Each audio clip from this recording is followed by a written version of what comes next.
Stell dir vor, du stehst mitten im dichten, endlosen Wald. Regen prasselt auf dich herab, der Boden ist glitschig und schwer, jeder Schritt wird zur Qual. Plötzlich Schreie, Pfeile zischen durch die Luft, Chaos bricht aus. Du bist Teil einer römischen Legion, die gerade merkt, dass sie in eine tödliche Falle getappt ist. Das, was hier im Teutoburger Wald geschah, sollte nicht nur das Schicksal 3 Legionen besiegeln, sondern den Verlauf der europäischen Geschichte für immer verändern. Doch die Geschichte dieser Schlacht beginnt nicht mit Blutvergießen, sondern mit einem Jungen, Arminius. Geboren um 17 vor Christus als Sohn des Cheruskerfürsten Segima, wächst Arminius in einer Welt auf, die von Stämmen, Rivalitäten und dem Streben nach Unabhängigkeit geprägt ist. Germanien ist kein geeintes Land, sondern ein Flickenteppich aus Bündnissen und Feindschaften. Doch Arminius selbst erlebt seine Kindheit nicht in Freiheit. Die Römer, damals das unangefochtene Machtzentrum der Welt, hatten eine perfide Strategie. Sie nahmen die Söhne einflussreicher germanischer Anführer als Geiseln nach Rom. Dort aber wurden diese Jungen nicht nur festgehalten, sondern ausgebildet, erzogen und in die römische Gesellschaft integriert. Für Arminius bedeutete das Latein lernen, militärische Disziplin, das Studieren der römischen Kriegskunst.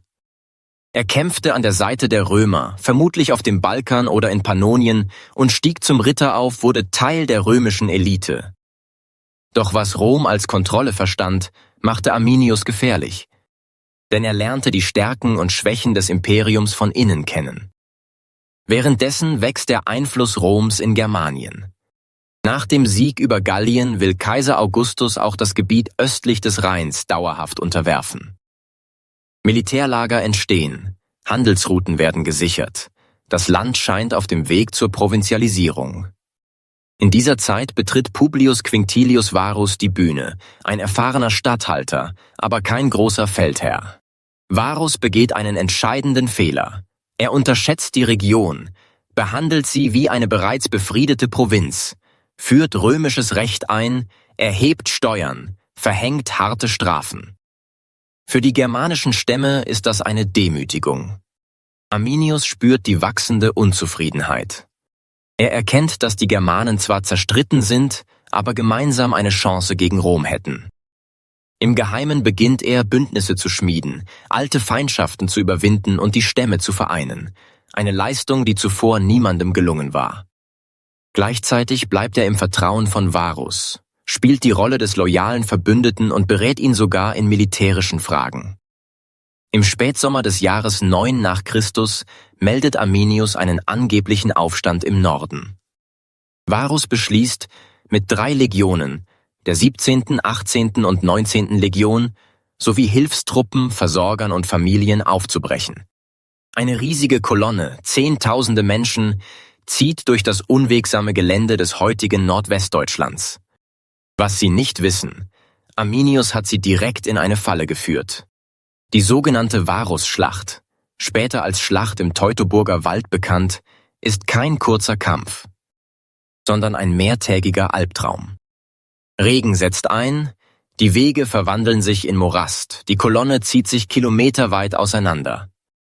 Die berühmte römische Schlachtordnung ist unmöglich einzuhalten, die Legionäre sind erschöpft, ihre Ausrüstung wird schwer vom Wasser. Dann beginnt der Angriff.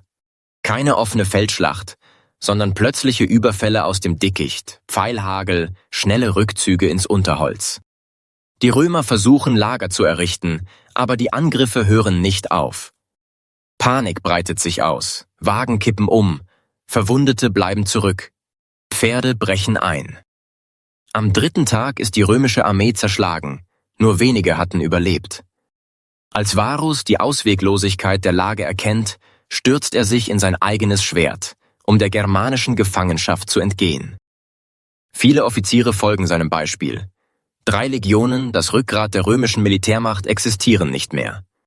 Als die Nachricht Rom erreicht, ist die Bestürzung grenzenlos. Kaiser Augustus soll verzweifelt ausgerufen haben: Varus, gib mir meine Legionen zurück! Die Nummern der vernichteten Legionen werden nie wieder vergeben. Ein Zeichen für die tiefe Wunde, die diese Niederlage hinterlässt. Doch Rom will die Schmach nicht hinnehmen. Unter dem Feldherren Germanicus beginnen Jahre später grausame Vergeltungsfeldzüge. Ganze Landstriche werden verwüstet, tausende Germanen getötet oder verschleppt. In diesen Wirren wird Arminius' Frau Thusnelda gefangen genommen. Schwanger, stolz, Tochter eines Fürsten. Sie wird nach Rom gebracht, dort im Triumphzug vorgeführt als sichtbares Zeichen römischer Macht. Ihr Sohn Thumelicus wächst als Gefangener im Herzen des Imperiums auf, sein weiteres Schicksal bleibt im Dunkeln. Vermutlich endet sein Leben als Gladiator in der Arena. Arminius selbst bleibt frei, aber auch er zahlt einen Preis. Sein wachsender Einfluss macht ihn verdächtig, manche fürchten, er wolle sich zum König aufschwingen, ein Unding in der germanischen Gesellschaft. Im Jahr 21 nach Christus wird er von eigenen Verwandten ermordet. Ein tragisches Ende für einen Mann, der das scheinbar Unmögliche gewagt und dem mächtigsten Reich der Antike eine seiner größten Niederlagen zugefügt hatte. Doch Arminius' Sieg ist mehr als ein militärisches Ereignis. Rom zieht sich dauerhaft hinter den Rhein zurück. Das Gebiet östlich davon bleibt frei von römischer Herrschaft. Hier entsteht eine kulturelle Grenze, die Europa bis heute prägt, zwischen dem romanisierten Westen und dem freien Norden. Jahrhunderte später entstehen aus diesen Regionen neue Reiche. Die Geschichte Europas nimmt eine andere Richtung. Im 19. Jahrhundert wird Arminius zur Symbolfigur. Das Hermannsdenkmal bei Detmold erhebt ihn zum Nationalhelden. Die Römer verloren mehr als nur eine Armee. Sie verloren die Kontrolle über einen ganzen Kontinent. Ohne Arminius wäre Latein vielleicht bis zur Ostsee vorgedrungen. Norddeutschland hätte nie germanische Sprachen gesprochen, sondern Varianten des Vulgärlateins. Und Europa sähe heute völlig anders aus. Manchmal entscheidet sich das Schicksal eines Kontinents nicht in goldenen Palästen, sondern im Regen und Schlamm dunkler Wälder. Die Wälder Germaniens sind heute still, doch ihr Echo hallt bis in unsere Zeit. Der römische Historiker Tacitus schrieb später, Arminius sei zweifelsfrei der Befreier Germaniens gewesen. Und vielleicht ist es genau das, was ihm seinen Platz in der Geschichte sichert. Wenn dich solche Wendepunkte faszinieren, wenn du mehr über legendäre Schlachten, große Persönlichkeiten und die wahren Hintergründe historischer Mythen erfahren willst, dann folge unserem Kanal, denn hier wird Geschichte lebendig.